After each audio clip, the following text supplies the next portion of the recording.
A playground. To us it means creaky swings, whirling playground machinery, and kids, noisy ones. But not a sound from the youngsters on this playground.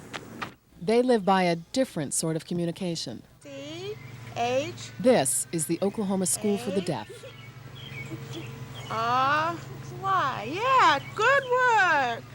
What is your name? My name is Brad. The lessons taught here are essentially the same as those taught in classrooms for the hearing, but the information is absorbed by these young minds via a different route, through sight and touch. The wagon, good for you.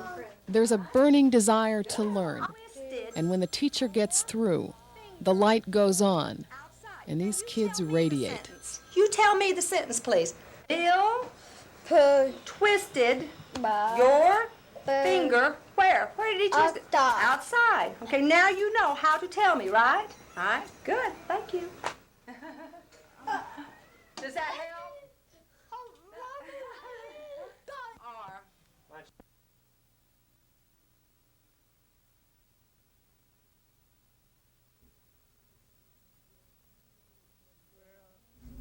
If you invest many hours of work and energy in getting one good language center from a kid, you feel you have moved mountains. And you will say, oh, that's the greatest return on this time and money investment we have. But there are not very many mountain peaks that we get to. We? Communication does not go through the ears for this child, nor through the eyes. He's blind. But the information does get in through one of the only senses left intact, touch. What? Without it, the child would be cut off from all sources of information about himself and the world in which he lives. Any more? This woman is his connection to the world, deaf and blind herself. Her mission in life now, to teach these children tools to live life. Yeah.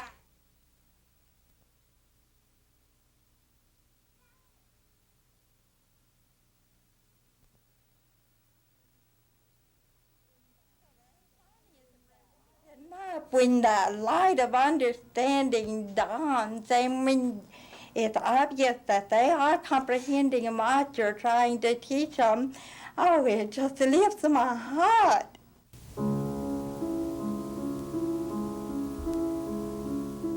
These students are learning to believe in themselves and their ability to grow.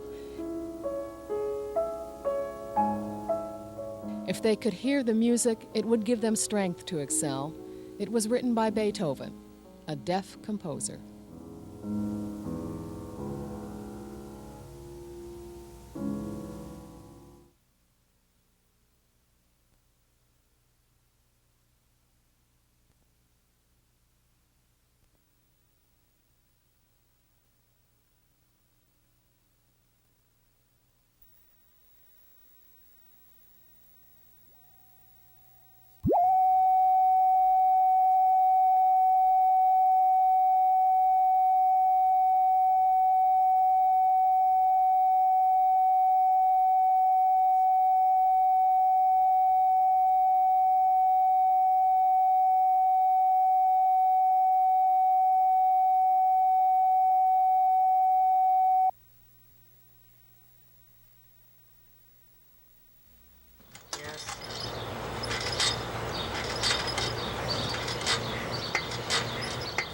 A playground. To us it means creaky swings, whirling playground machinery, and kids, noisy ones. But not a sound from the youngsters on this playground.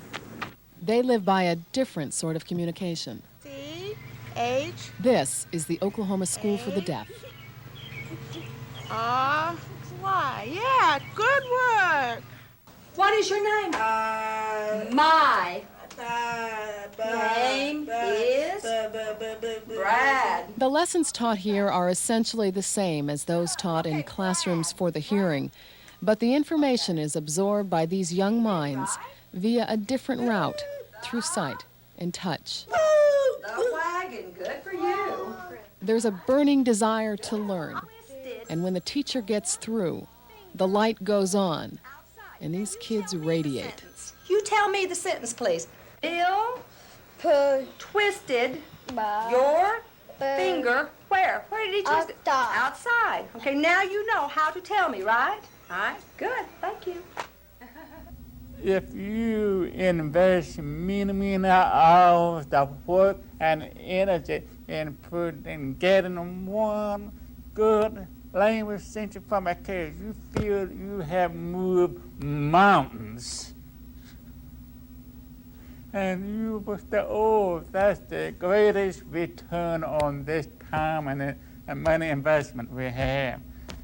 But there are not very many mountain peaks that we get to. Communication does not go through the ears for this child, nor through the eyes. He's blind. But the information does get in through one of the only senses left intact, touch. Without it, the child would be cut off from all sources of information about himself and the world in which he lives. More. This woman is his connection to the world, deaf and blind herself. Her mission in life now, to teach these children tools to live life. When the light of understanding dawns, it's obvious that they are comprehending what you're trying to teach them. Oh, it just lifts my heart.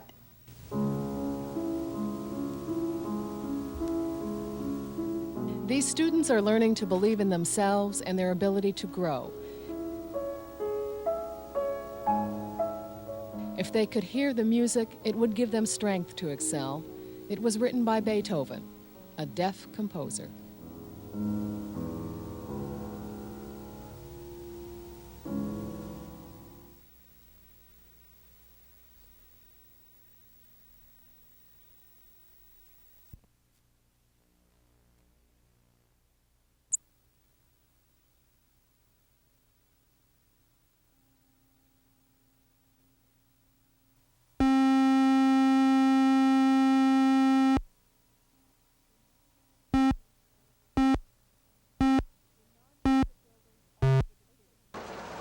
In nondescript buildings all over the city, 24 hours a day, 7 days a week, Oklahomans gather for support from one another in a battle that alone they are powerless to fight. I'm Ed, and I'm an alcoholic. This is one of 350 Alcoholics Anonymous meetings held in the Oklahoma City metro area every week. The primary purpose of everyone here is to stay sober and to help other alcoholics achieve sobriety. The names, the faces, and the ages are as varied as the stories they have to tell. They all have one thing in common, though, a disease called alcoholism. When I take a drink, I develop what is the phenomena of craving. And that's what happened. When I took a drink, one drink was not enough. And when I took that first drink, I wanted more, and I kept staying drunk. And the only way that I could get over not continuing to stay out there and drinking and killing myself through drinking was to come to these meetings, to listen to you all, and to read this big book. When I heard in all this education about the phenomenon of craving, you know, just once you have one drink, you crave more, I really related to that. And it scared me at first. It really scared me. I thought, oh, you know, we're all alcoholics. Everybody I know is an alcoholic. You people gave me the solutions on some of the things that were so simple that it just went way over my head. For instance, I came here and I had quit drinking, or promised my family that I would quit drinking hundreds of times. And the problem was I would always start drinking again. And when I came to Alcoholics Anonymous, I found out by someone telling me that we're not going to tell you how to quit drinking. You've probably done that many times. but we're going to try to show you a solution on how not to start again. People here will tell you alcoholism is a threefold disease: emotional, physical, and spiritual. The philosophy here to achieving sobriety and to maintaining it is to first admit you are powerless over alcohol, and second, to believe there is a power stronger than yourself that can restore sanity to your life. It is a battle that requires constant support and reinforcement, and it is a battle that must be fought one day at a time. When you get to the point that you just don't want to drink anymore, that you want a way of life, you want to change, and you come in here and just shut your mouth and listen for a while, then it'll begin to work for you.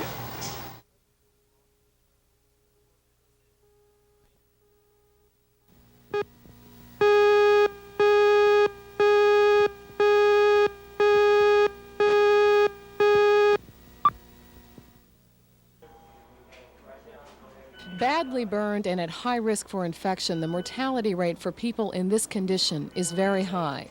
This man's chances of dying almost certain. 84% of his body is burned severely. There is barely any skin save a leg and 1 foot suitable for skin grafting. The only answer until now has been to wait for the second-degree burns on his chest to heal enough to provide skin grafts for the more badly burned areas.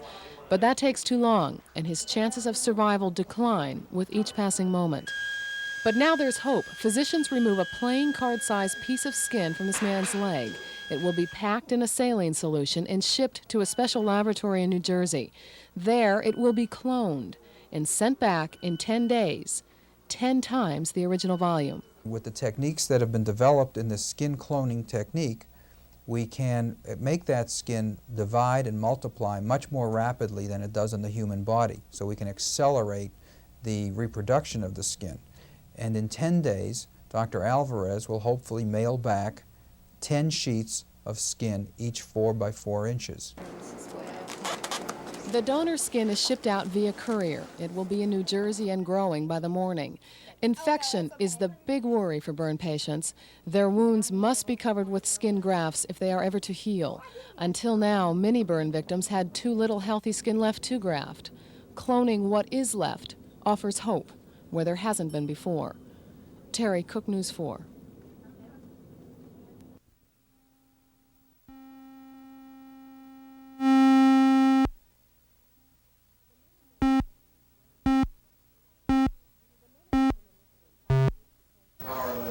The men and women in this room finally reached a point in their lives where they admitted they had no control over alcohol. They're alcoholics. Most have tried to quit drinking hundreds of times before ever getting here. Now the goal is taken one day at a time, not to stop drinking anymore, but instead they try to learn through support from one another how to not start again. I'm Ed, and I'm an alcoholic. Alcoholics Anonymous provides the constant reinforcement needed to maintain sobriety, but the first step towards that sobriety is admitting the problem. One day I remember waking up and I came downstairs at my house and my stepmother told me that my sister was tired of pulling my head out of the toilet. How old were you? At that point I was 20. If you grow up in a home with an alcoholic, let's say one alcoholic has 3 or 4 kids, chances are that those kids are either going to become alcoholic, that they're going to marry alcoholics, or they're going to have a difficult time maintaining relationships. I believe that there is something chemically different. That's just what I believe, and I believe it's hereditary. And I just think that when alcohol or a chemical goes into my system, it does not come out the same way as it does in someone else. I mean, I don't know what it does, but it mixes in a different way and just makes me nuts. A private alcohol treatment program was the only way that Lori and her husband knew to find some help, the only way that they knew to dry out. There were times in the course of the next 5 weeks that both tired of the structured, chemical-free environment, but both have now been sober for more than 3 years. Well, at first, I hated it. I hated the people there. I hated the counselors.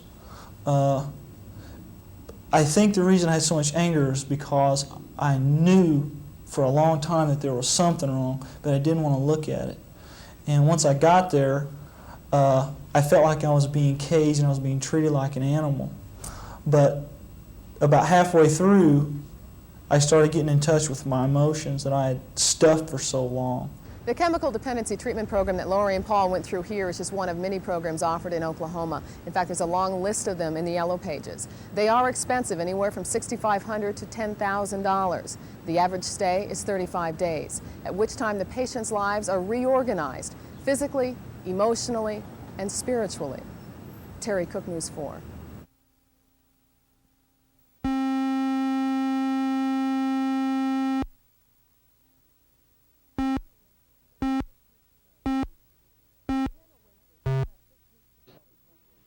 Jenna Winfrey still has 6 weeks to go before her delivery date, but that could change. I think you're doing pretty well today. Your blood pressure's down, the amount of protein in your urine is down, and the swelling, can you tell any change in that? She noticed swelling for a couple of weeks before thinking much about it. When she went to her doctor, she was told her blood pressure was up. Further tests showed protein in her urine. All signs of what can be a deadly complication for both mother and baby. It's called toxemia. It put her in the hospital. But there was nothing that I could have done different to prevent this. No, not at all. Not that anybody knows about it. Most of the time, the symptoms are much like she described. They're very subtle, a little headache, don't feel very good, a little funniness in her vision. She saw some spots before her eyes and felt that she couldn't focus very well, but that was about it. But it can be deadly, and the cause is unknown. In the worst stage, and it can happen very quickly, the mother will go into convulsions. Sometimes bed rest will take care of the problem, and high blood pressure medicine. But the best treatment is delivery of the baby. I don't want to think that I have done something wrong. And I have been under a lot of stress just with my school and things, but I've really been trying to minimize that by taking care of myself at home. So it's a little frustrating. Yes. Jana's baby is already a pound underweight due to the shortage of blood that's getting to the womb. If that continues, Dr. Crosby will have to deliver the baby early. And the most important aspect about this disease is prenatal care. You can't expect to go through an entire pregnancy without giving your doctor a chance at finding disease early and treating it before it either hurts you or the baby. This is absolutely classic disease to prove that.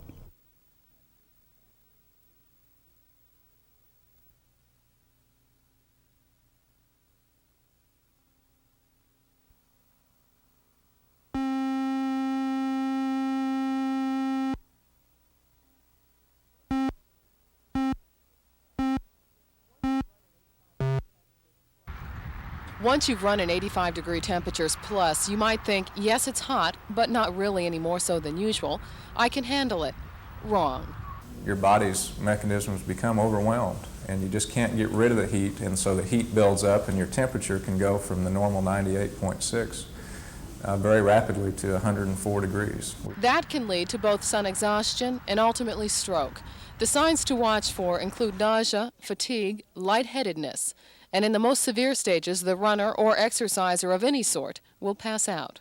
People that are going to be exercising in the heat need to drink plenty of fluids before they start exercising.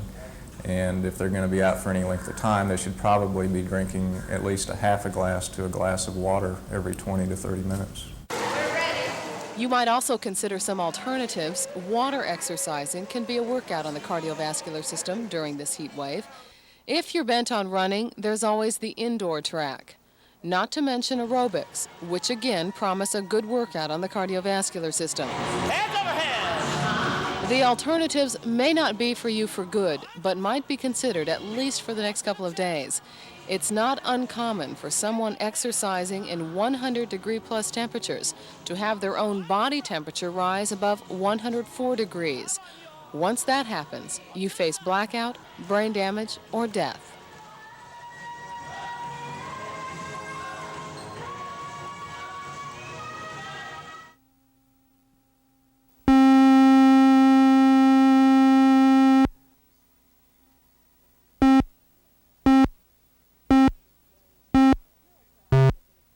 Your feet swell, your hands swell. Carol Travis had been experiencing numbness in her right hand for almost a year before she finally decided that something was wrong. And then, a few weeks ago, I woke up and my hand just didn't have no color in it.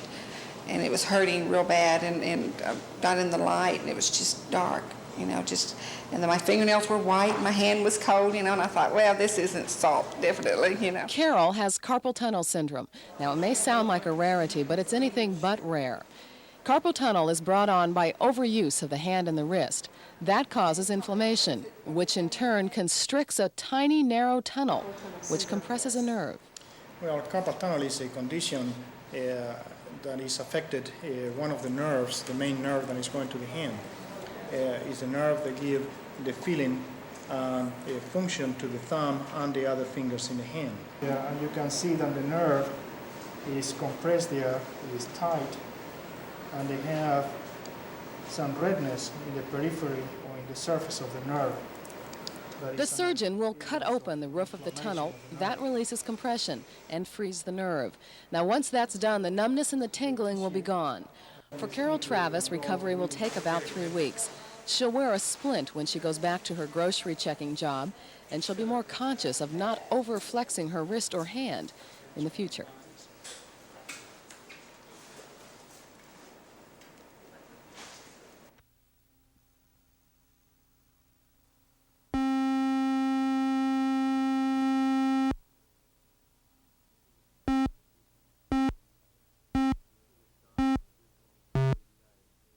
It was dark, dismal, dreary night when Jill and her brother Dick set out on the 30-odd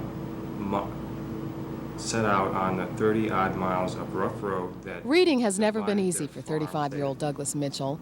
He remembers always being in the slowest reading groups in elementary school. Writing has been even more difficult. But he's never had any problem with math, arts and sciences, or sports. He's an officer in the Air Force. He's also dyslexic. It was a struggle. It was a struggle, and the biggest thing I can remember towards my high school years, I had this inferiority complex. I just felt inferior to my peer group. I was always waiting for them to make fun of me too, because they would like to do that. What? To arc. Very good, yes. 1 out of 7 school-age children are dyslexic. It's a learning disability, either the result of heredity or a lack of development during fetal growth. Dyslexics will see words or letters reversed. For instance, the sentence, "the dog went out the door," will be seen, "the bog went out the door." Sometimes dyslexics will inadvertently get sounds reversed, like the word dog will be read as God. They can play baseball, they can climb fences and do all of these other things that you expect of a young child. And then when it comes to learning to read, suddenly that is exactly where you see their deficit, and it's really the only place that you see their deficit. Tributary. There is no cure for dyslexia. Overcoming it requires long hours of training. Douglas has spent 3 years with just basic English classes, drilling in the words and diagramming the sentences over and over again. And I knew if I were going to be competitive, I have to improve these areas. And plus, I get tired of being embarrassed, talking to my friends, mispronouncing words, and I don't want to come across like that, because I feel I look stupid. I feel people don't like me because of that. Douglas has a college degree. He can read and write. Slower than the average person, but he's trained himself. It's taken a lot of effort.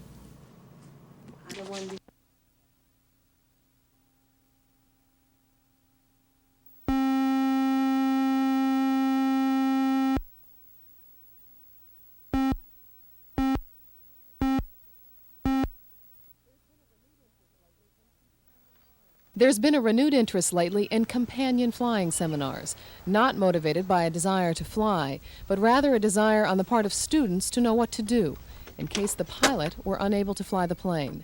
That's where Norma Vandergriff comes in. In her words, the more you know, the better off you'll be in an emergency. Okay, these gauges show the amount of fuel, so that you see that the needle is down here, you're out of fuel. It's over here, you're full.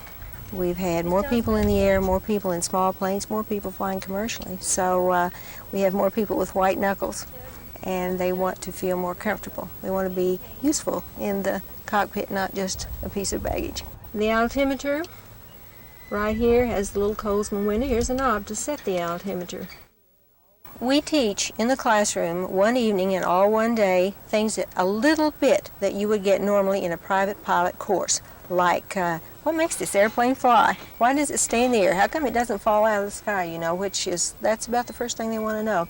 After that come basic lessons in the cockpit itself, like what the instruments mean, a little bit about weather and turbulence, how to communicate with those on the ground. There are no assumptions made in this course. Even the most basic lessons are taught, like how to read the fuel gauge. The idea is to lessen the fear of flying and increase the chances that someone will walk away from a plane in an emergency, even if they never learned how to fly it.